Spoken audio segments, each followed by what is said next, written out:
Welcome back to English 4.0, the radio show. Let's go!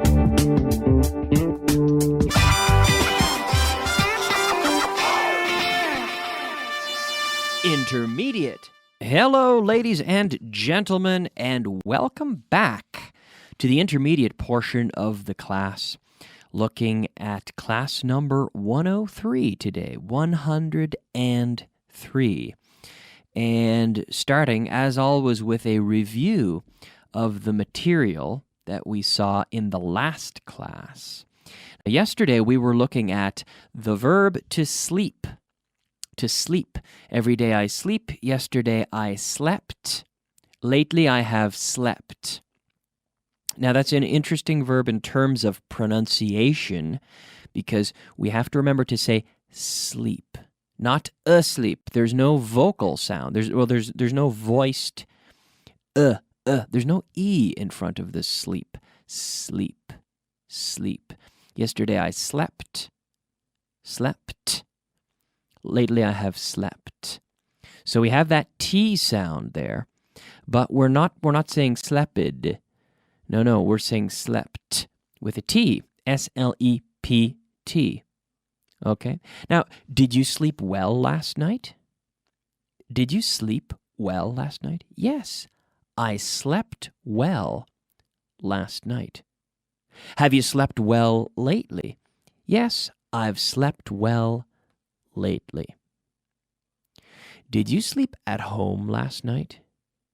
Yes, Kyle, I slept at home last night. Did you sleep in a hotel last month? Yes, I slept in a hotel last month. How many times, cuántas veces, how many times did you sleep in a hotel last year? How many times? Oh, I slept. Personally, I slept in a hotel, I don't know, maybe 15 times. Probably the majority of those times were on one extended trip. Because when I'm not on vacation, I don't sleep in hotels very often. I very seldom sleep one night in a hotel.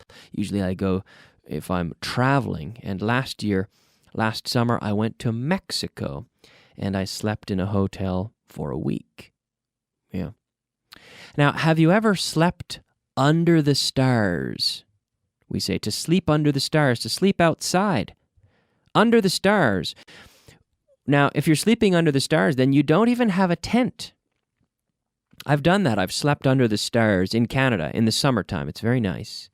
But I've also slept in tents many, many times. And when I go to Canada in the summer, I very often go camping, and we sleep in a tent. Yeah, I bring my tent.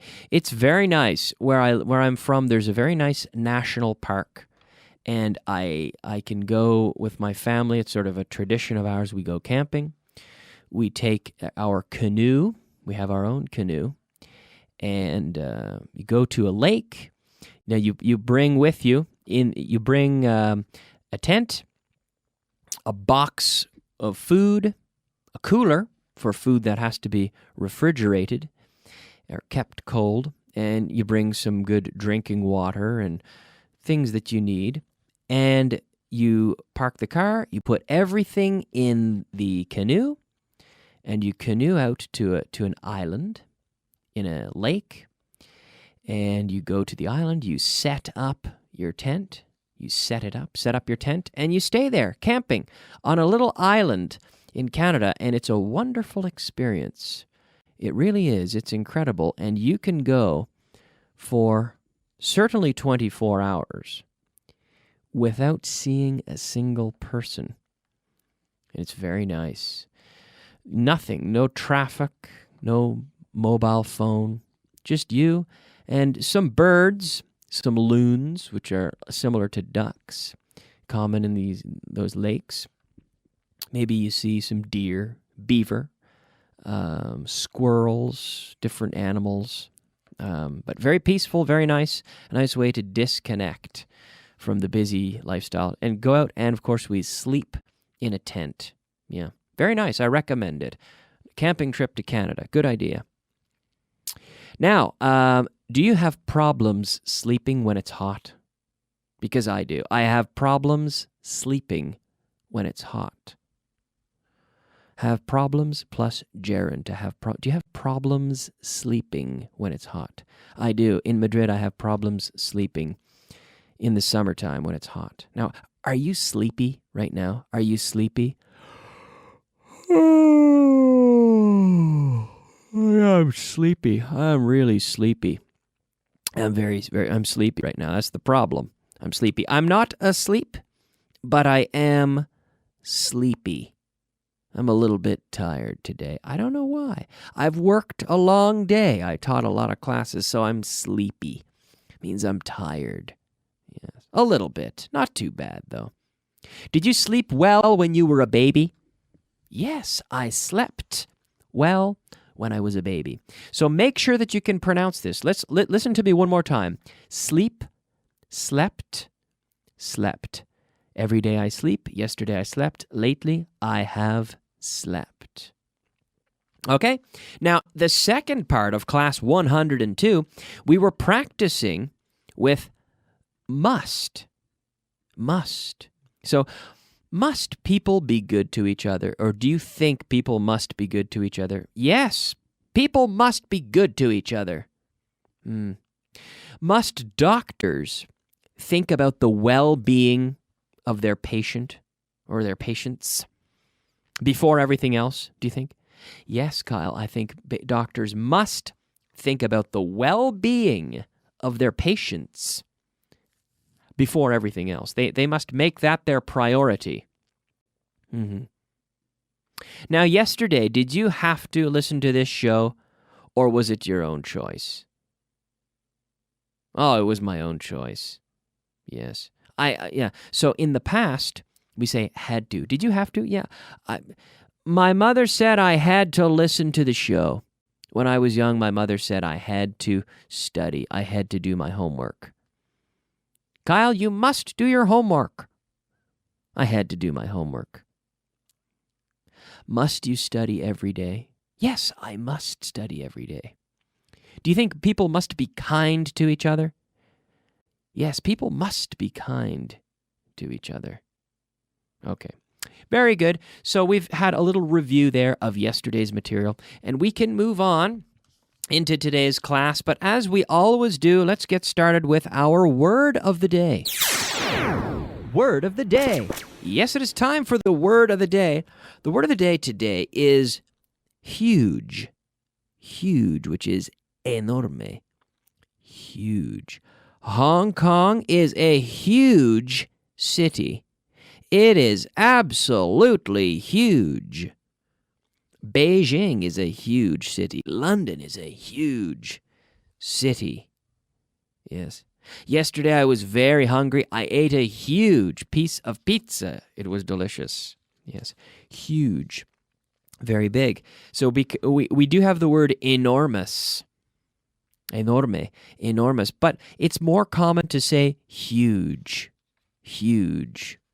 Do you live in a huge city? If you live in Madrid, I suppose Madrid is a very, very big city. It's a very big city. It's not as big as London. I wouldn't say Madrid is a huge city, but compared to my hometown, it is huge. I come from a town of 3,000 people. So for me, Madrid is huge. It's a huge city. Okay. Now we can move on into class number 103. And what we see here is a discussion about mustn't. So we said you must. And then the negative, mustn't. But we also have don't have to. So if you say we don't have to, we're essentially saying that it is not necessary to do something. Oh, so if you're coming over to my house, you don't have to bring anything.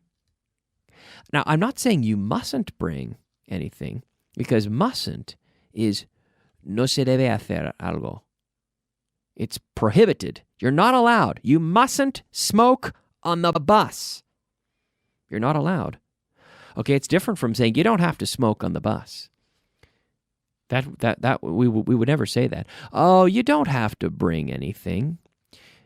No hace falta. We don't need anything. You don't have to bring anything because we have everything we need. But if you want to bring something, that's okay. So don't have to. But mustn't means you're not allowed to. Okay?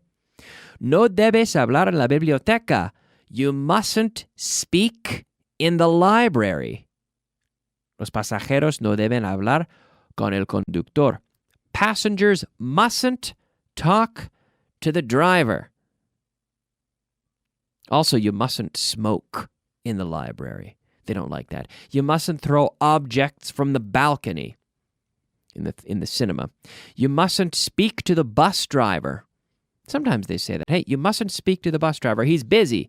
Let him concentrate. You mustn't speak to him. You could see signs on the highway saying you mustn't exceed 100 kilometers per hour. You mustn't eat in church. That's not polite. You mustn't speak on your phone during the meeting. We're trying to have a meeting here. You mustn't speak on your phone during the meeting. Okay? Now we can move on and take a look at our vocabulary of the day. Vocabulary of the day. That's right, it is time for the vocabulary of the day. Our 5 words of vocabulary. The first word today, seguir en contacto. To stay in touch. Seguir en contacto. To stay in touch. I try to stay in touch with old friends from high school. I stay in touch with some of them. I try to stay in touch with more, but it's difficult. Ropa interior. Underwear. Underwear. Yeah. Everybody needs it. Yes, you need it. It's true. Bienestar. Well-being. Well-being, yes. Doctors have to consider the well-being of their patients, right? They must think about the well-being of their patients. I said that earlier, right? Ventajoso. Advantageous. Knowing English is advantageous in the work world these days. Absolutely, it's advantageous. Folleto. Brochure. Brochure. Now, not brochure. Not brochure. No. Brochure. Sure, like seguro. Claro, sure. Kyle, are you Canadian? Sure. Yes, claro. Yes, sure. No, sure. Brochure. Brochure. Brochure. Right? All right, very good. Now it is time to move on to our translation list. Translation. Yes, it is time for the translation list. Translation list number 30 today. Are you ready? At home? 12 sentences of translation. Let's see how you can do with these. ¿Puedes coger el sobre que dejé en tu mesa? Que dejé en tu mesa? Can you get the envelope I left on your desk? Can you get the envelope I left on your desk? Number 2. Todavía vivo allí. I still live there. Yeah. I moved into an apartment here in Madrid 6 years ago, and I still live there. Pero Canadá, bueno, ya no vivo allí. I don't live there anymore, right? In the negative, I don't live there anymore. Number 4, están luchando por sus derechos. They're fighting for their rights. Por sus derechos. They're fighting for their rights. Number 5, gastaré mi dinero en cosas que me gustan. I'll spend my money on things I like. I'll spend my money on things I like. Number 6. No puedo mantener los ojos abiertos. No puedo mantener los ojos abiertos. I can't keep my eyes open. I can't keep my eyes open. I told you before, I'm tired. I can't keep my eyes open. Tengo sueño. Number 7, tengo sueño. I'm sleepy. I'm tired. Also, I'm tired, but not tired. No, tired. Tire, like pneumatico. Tire. Tired. I'm tired. Or, I'm sleepy. Number 8. Déjame sacar la foto. Let me take the picture. Let me take the picture. Number 9. Quiero dejar un mensaje para Juan. I want to leave a message for John. I want to leave a message for John. Number 10. Esta ciudad es la más hermosa de España. Disculpa, de Europa. Esta ciudad es la más hermosa de Europa. This city is the most beautiful in Europe. This city is the most beautiful in Europe. Number 11. Todo el mundo quiere conocerte. Everyone wants to meet you. Everyone wants to meet you. Very good. Number 12, last but not least. Llámame cuando tengas una oportunidad. Call me when you have a chance. Call me when you have a chance. Yes, I know you're busy, but please, hey, call me when you have a chance. Okay, we are completely out of time. Do you remember the word of the day? Enorme, ¿cómo era? Enormous, pero también more common? Eso es, that's right, huge. Very good. Well, thank you so much for joining me. I'm out of time, so we're going to go to a break now, and I'll be back in a few minutes with the advanced portion of the class. Okay? See you soon. Bye-bye.